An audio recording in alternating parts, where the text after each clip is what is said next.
যুক্তরাষ্ট্রের দিন ফুরিয়ে আসছে। মোরালগিরি আর বেশি দিন করতে পারবে না ডোনাল্ড ট্রাম্পের দেশ। আর এই সাম্রাজ্যের পতনে কফিনে শেষ পেরেক ঠুকবে ইরানই, এমনটাই মত বহু বিশ্লেষকের। কিন্তু এর প্রেক্ষাপট কেমন হতে পারে তাই যেন জানালেন ইরানের প্রেসিডেন্ট মাসুদ পেজেশকিয়ান। ইরান ও যুক্তরাষ্ট্রের সংঘাত শেষ হলে বিশ্ব যে আর আগের মতো থাকবে না সেটা বিভিন্ন সময়ে বিভিন্ন প্রতিবেদনে উঠে আসে। এবার সেই বিষয়টি আরও জোরালো করে তুলে ধরলেন ইরানের প্রেসিডেন্ট। তাহলে কেমন হতে চলেছে আগামীর বিশ্ব ব্যবস্থা? সামাজিক যোগাযোগ মাধ্যম এক্সে দেওয়া এক পোস্টে ইরানের প্রেসিডেন্ট মাসুদ পেজেশকিয়ান বলেছেন, সাম্রাজ্যবাদী চিন্তা ও শোষণের নীতির ভবিষ্যতের বিশ্বে কোনো স্থান হবে না। এর মাধ্যমে ইরানি প্রেসিডেন্ট মূলত যুক্তরাষ্ট্র নেতৃত্বাধীন শোষণমূলক বিশ্ব ব্যবস্থা পতনের ইঙ্গিত দিলেন। আর সেটা যে ইরান যুক্তরাষ্ট্র যুদ্ধ পরবর্তী সময়ে শুরু হবে এবং তার সূচনা ঘটবে ইরানের হাত ধরেই, তারও ইঙ্গিত দিলেন তিনি।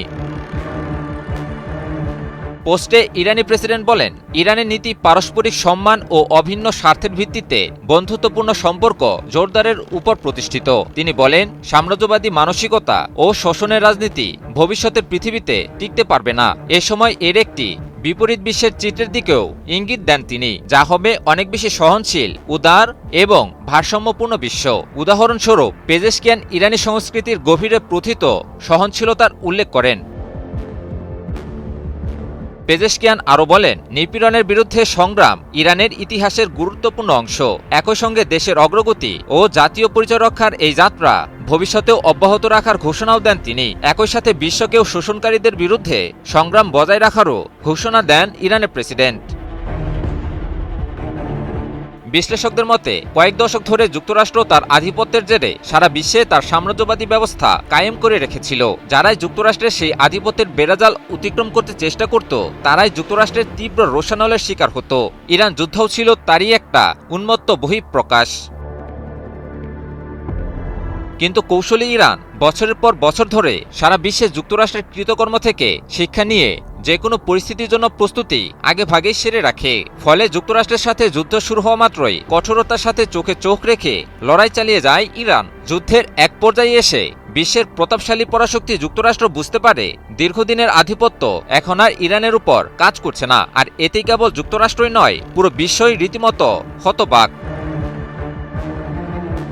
ইরান প্রমাণ করে দিয়েছে, পৃথিবীর যে কোনো দেশ যতই শক্তিশালী হোক না কেন, দৃঢ়চিত্তে অটল সংকল্পের সাথে রুখে দাঁড়ালে শত্রু দেশ হার মানতে বাধ্য।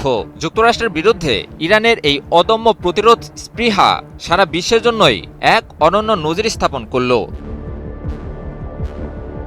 এদিকে ইরানের পররাষ্ট্রমন্ত্রী আব্বাস আরাকচি সামাজিক যোগাযোগ মাধ্যমে দেওয়া এক বিবৃতিতে বলেন, যখনই কোনো কূটনৈতিক সমাধানের সুযোগ তৈরি হয় তখনই যুক্তরাষ্ট্র তার বদলে দায়িত্বহীন সামরিক তৎপরতার পথ বেছে নেয়। সব মিলিয়ে ইরান যুক্তরাষ্ট্র সংঘাত হয়তো খুব দ্রুতই শেষ হতে চলেছে, কারণ ইতিমধ্যে যে লজ্জাজনক পরিণতির শিকার হতে হয়েছে মার্কিন যুক্তরাষ্ট্রকে, এর চেয়ে অধিক লজ্জা মানতে পারবে না দেশটি। আর তাই লেজ গুটিয়ে পালানোর পথ খুঁজছে বিশ্বের তথাকথিত পরাশক্তি যুক্তরাষ্ট্র। আর এটি হয়তো সূচনা ঘটাবে শোষণমূলক একমেরু বিশ্ব ব্যবস্থার বদলে ভারসাম্যপূর্ণ বহুমেরু নতুন বিশ্ব ব্যবস্থার। ইমন আলী, নিউজ 24।